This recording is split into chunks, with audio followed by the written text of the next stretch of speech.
بسم اللہ الرحمن الرحیم۔ ناظرین، امید ہے آپ سب خیریت سے ہوں گے۔ عشق رسول صلی اللہ علیہ وسلم کا ایک بہترین واقعہ آپ کی پرذوق سماعتوں کی نظر کروں گا کہ ایک دفعہ کا ذکر ہے کہ شیخ الاسلام حضرت علامہ ظفر احمد عثمانی فرماتے ہیں کہ میں اس زمانے میں حج کے بعد مدینہ منورہ گیا۔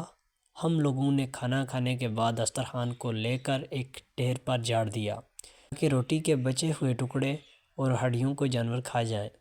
تھوڑی دیر کے بعد جب میں اپنے کمرے سے باہر نکلا تو یہ دیکھ کر حیران رہ گیا کہ ایک خوبصورت 9 سال کا بچہ ان ٹکڑوں کو چن چن کر کھا رہا ہے۔ مجھے سخت افسوس ہوا۔ بچے کو ساتھ لے کر قیام گاہ میں گیا اور اسے پیٹ بھر کر کھانا کھلایا، کیونکہ میں ایسی ہستی کے شہر میں تھا جو غریبوں کا والی اور غلاموں کا مولا تھا۔ میرے اس برتاؤ کو دیکھ کر بچہ بے حد متاثر ہوا۔ میں نے چلتے وقت اس سے کہا کہ بیٹا، تمہارے والد کیا کرتے ہیں؟ اس نے کہا میں یتیم ہوں۔ میں نے کہا بیٹے، میرے ساتھ ہندوستان چلو گے؟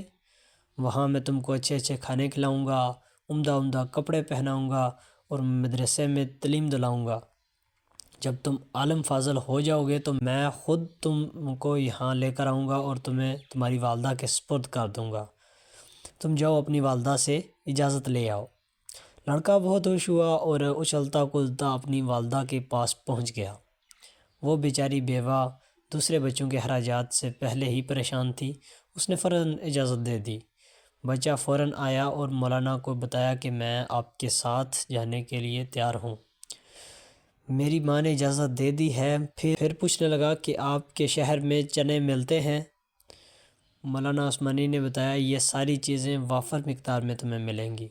مولانا کا بیان ہے کہ میری انگلی پکڑے پکڑے مسجد نبوی صلی اللہ علیہ وآلہ وسلم میں وہ میرے ساتھ آیا اور ڈھٹک کر رہ گیا۔ سرکار دو عالم کے روضہ مبارک کو دیکھا۔ پوچھا کیا بابا یہ دروازہ اور روضہ بھی وہاں ملے گا؟ میں نے اس سے کہا بیٹا، اگر یہ وہاں مل جاتا تو میں یہاں کیوں آتا؟ لڑکے کے چہرے کا رنگ بدل گیا۔ میری انگلی چھوڑ دی۔ بابا تم جاؤ، اگر یہ نہیں ملے گا تو میں ہرگز نہیں جاؤں گا۔ اس دروازے کو چھوڑ کر میں کہیں نہیں جاؤں گا، بھوکا رہوں گا، پیاسا رہوں گا۔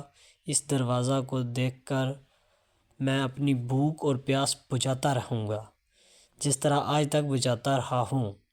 یہ کہہ کر بچہ رونے لگا اور اس کے عشق کو دیکھ کر میں بھی رونے لگا۔ سبحان اللہ، یہ عشق رسول کا ایک بہترین واقعہ تھا جو میں نے آپ کی پرذوق سماعتوں کی نظر کیا ہے، جس میں ایک بھوکا پیاسا بچہ جو کہ حضرت محمد صلی اللہ علیہ وآلہ وسلم کے روضہ مبارک کے روضہ مبارک کو ترجیح دیتے ہوئے یہ کہا کہ میں بھوکا پیاسا رہ لوں گا، لیکن میں آپ صلی اللہ علیہ وآلہ وسلم کے روضہ مبارک کو چھوڑ کر کہیں نہیں جاؤں گا۔